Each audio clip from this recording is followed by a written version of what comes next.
الرجیم بسم اللہ الرحمن الرحیم۔ شروع کرتی ہوں اللہ کے نام سے جو بڑا مہربان نہایت رحم والا ہے۔ السلام علیکم ورحمۃ اللہ وبرکاتہ۔ امید کرتی ہوں آپ سب خیریت سے ہوں گے۔ شروع کرتے ہیں آج کا ہمارا ٹاپک، بسم اللہ الرحمن الرحیم۔ آج ہر بندہ پریشان ہے، لیکن ایک حدیث سن لے، یہ ٹینشن فری حدیث ہے، اور آپ اگر غریب ہیں تو غریبی پر ناز کریں گے۔ رسول اللہ صلی اللہ علیہ وسلم نے فرمایا، سیدنا علی المرتضی رضی اللہ تعالیٰ عنہ فرماتے ہیں، جو اللہ کے دیے ہوئے تھوڑے رزق پہ راضی ہوگا، اللہ تعالیٰ قیامت کے دن اس کے تھوڑے عملوں پر راضی ہو جائے گا۔ سبحان اللہ۔ ایک بات یاد رکھیں میری، معاشرے میں دو طرح کے لوگ ہوتے ہیں، ایک جو مجبور بھوکوں سے ہے، فاقوں سے ہے، پریشانیوں سے ہے، اذیتوں میں مبتلا ہے، کوئی بات نہیں، مشکل، تکلیف، اذیتوں سے زندگی گزارو، صبر کرو، اجر ملے گا۔ جس کے پاس دولت ہے، ثروت ہے، اختیار ہے، منصب ہے، عہدہ ہے، اس کو بولیں کمرے میں بند ہو کر نہ رہے، جا کے معاشرے میں ڈھونڈ کر غریبوں کی مدد کر۔ جس کے پاس ہے اس کو رحمت کا درس دے، جس کے پاس نہیں ہے اس کو صبر کا درس دے۔ کچھ لوگوں کو اللہ پاک دولت دیتا ہے، دولت اگر محنت سے ملتی تو سب سے زیادہ مزدور کے پاس ہوتی، کیونکہ وہ سب سے زیادہ محنت کرتے ہیں۔ یہ تو خدا کے فضل سے ملتی ہے۔ اب جس کو ملتی ہے وہ سمجھتا ہے مجھے ملنی ہی چاہیے، حالانکہ مالک بڑا بے پرواہ ہے۔ صبح کے تخت نشین شام کے مجرم ٹھہرے، ہم نے پل بھر میں نصیبوں کو بدلتے دیکھا ہے۔ جو لوگ غریب ہیں، جن کے پاس طاقت نہیں، جن کا کوئی خاندان نہیں، وہ اس حدیث پاک کو ضرور سنیں۔ حضور صلی اللہ علیہ وآلہ وسلم نے فرمایا، جو آدمی نافرمانی کی ذلت سے نکل کر فرما برداری کی عزت کی طرف جائے تو اللہ تعالیٰ بغیر مال کے اس کو غنی بنا دے گا، بغیر لشکر کے اس کی مدد فرمائے گا، بغیر خاندان کے اس کو عزت عطا فرمائے گا۔ سبحان اللہ۔ پروری غریب پروری، غریبوں کا بھی دل نہیں کرتا غریبوں سے دوستی کرنے کو، وہ بھی کسی تگڑے بندے سے۔ غریب 3-4 مل کر ایک غریب کی مدد کرنی شروع کرے نا، تھوڑی تھوڑی، تو ہمیں وزیروں، مشیروں، MP MNS کی ضرورت ہی نہ رہے۔ امام حسین گزر رہے تھے، امام زین العابدین فرماتے، کچھ لوگ زمین پر بیٹھ کر روٹی کھا رہے تھے تو انہوں نے امام صاحب سے کہا، حضور آئیے، تو امام صاحب گھوڑے سے اتر کر زمین پر بیٹھ گئے۔ سبحان اللہ۔ اور جب ان کے ساتھ روٹی کھائی تھوڑی سی، امام علی مقام اٹھنے لگے تو کہنے لگے، حضور اور کھائیے، تو فرمانے لگے، قسم با خدا ابھی کھا کے آیا تھا، اور کبھی روٹی کھا کے میں فوری طور پر دوبارہ نہیں کھاتا، بیٹھ اس لیے گیا ہوں کہ تمہارا دل نہ ٹوٹ جائے۔ سبحان اللہ۔ دل بدستاور کے ہیں، عزیز دوست ہو، غریب پروری، بہادری، اور سب سے بڑی بات یہ ہے قناعت پسندی، تھوڑے پر گزارا۔ یہ جو ہم روز دکھ سناتے ہیں، نہ اپنے بچوں کے، بھائیوں کے، بہنوں کے پریشانیاں، آزمائیاں ہم نے طاری کر لی۔ میں اتنا کہتی ہوں، کسی کی بیٹی اتنا کام نہیں کرتی کہ اس کے ہاتھوں پر چھالے پڑ جائیں، لیکن حضور کی بیٹی کرتی ہے، محبوب کی شہزادی یہ کام کرتی ہے کہ ہاتھوں پر چھالے پڑ جائیں۔ نبی پاک صلی اللہ علیہ وآلہ وسلم کی شہزادی یہ کام کرتی تھی، ڈیوٹی کرتی تھی ذمہ داری سے۔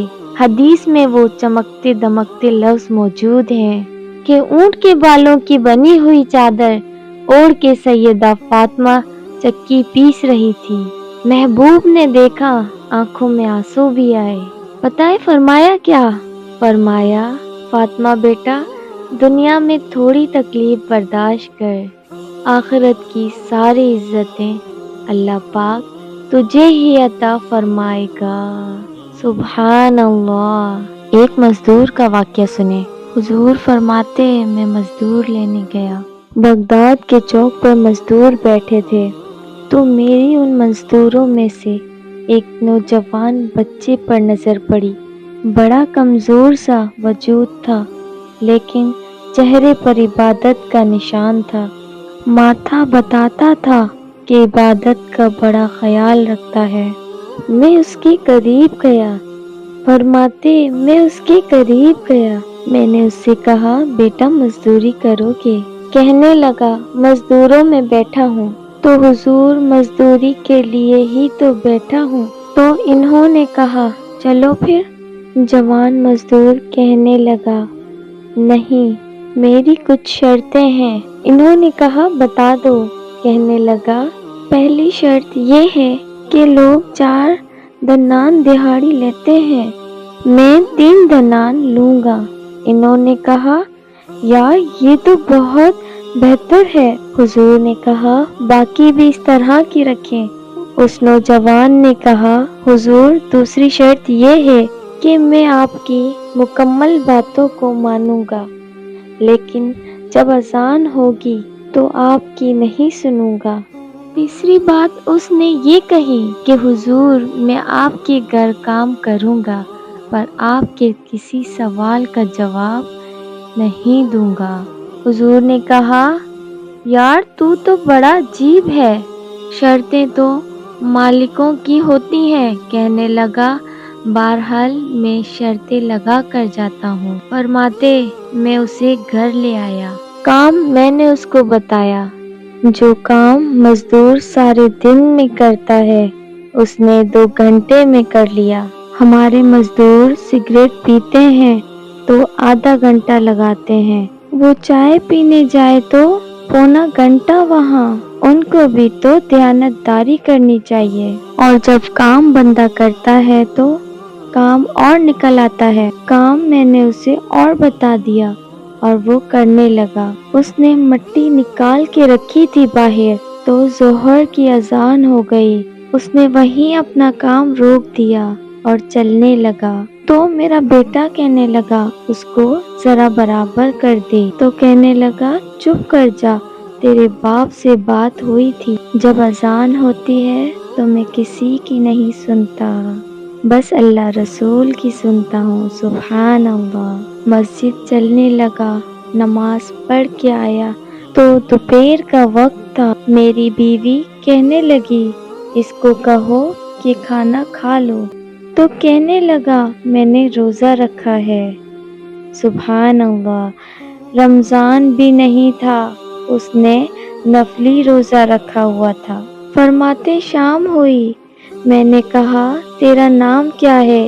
کہنے لگا میں نے آپ سے کہا تھا میں کسی سوال کا جواب نہیں دوں گا۔ کہتے وہ چلا گیا۔ اگلے دن میں پھر لینے گیا اسے، کام کچھ اور نکل آیا تو لوگوں نے بتایا وہ صرف ہفتے والے دن آتا ہے۔ میں نے کہا کیوں؟ کہنے لگے وہ کہتا ہے میرا ہفتے کا خرچہ 3 دینار ہے، جب 3 دنان کما لیتا ہوں تو باقی سارا ٹائم اللہ رسول کے ذکر میں گزار دیتا ہوں۔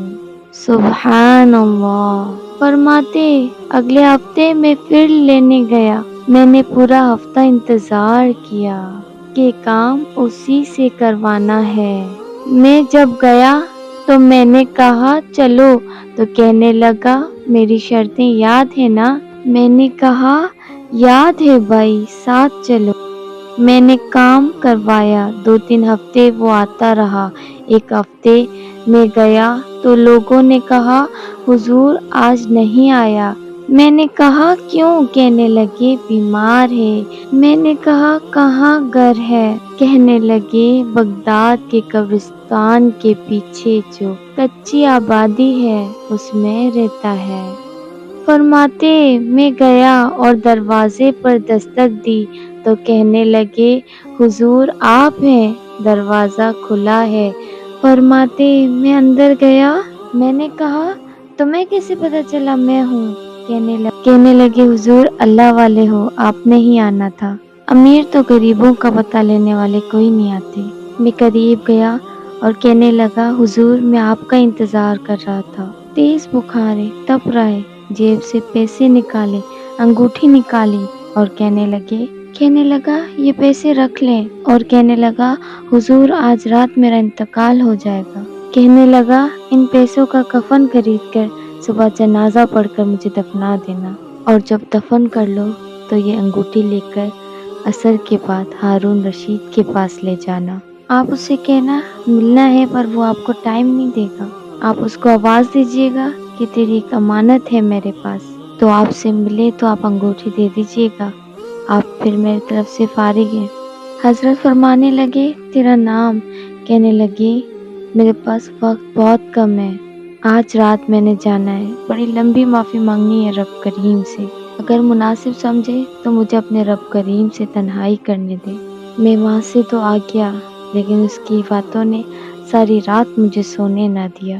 فرماتے ہیں میں صبح بڑی مشکل سے سورج نکلا اور میں گیا، دروازے پہ ہاتھ رکھا تو دروازہ کھلا ہوا تھا، اندر داخل ہوا تو خوش روحیں میرا انتظار کر رہی تھی، کپڑا ہٹایا تو انتقال ہو چکا تھا، ایسے جیسے کسی کا دیدار کر کے سویا ہے، کہتا میں تو 2 آدمی لے کر آیا جنازے پر، لیکن دنیا پتہ نہیں کدھر سے آئی، جنازہ پڑھا، دفن کیا، ہارون رشید کے پاس میں عصر کے بعد گیا، میں نے بلانا چاہا لیکن بادشاہ تھا، میری طرف دیکھا نہیں، میں نے کہا تیری ایک امانت میرے پاس ہے، فرماتے مجھے کونے میں لے گیا، کیا بات ہے، کمرے میں بلایا، میں نے انگوٹھی دکھائی اور کہا یہ آپ کی امانت ہے، ہارون رشید تو چیخے مارنے لگا اور کہنے لگا انگوٹھی والا کہاں ہے؟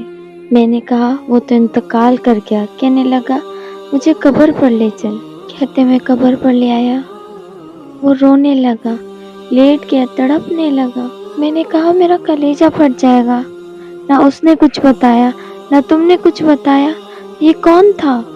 ہارون رشید کہنے لگا یہ میرا بیٹا تھا، میں نے کہا تیرا بیٹا مزدور؟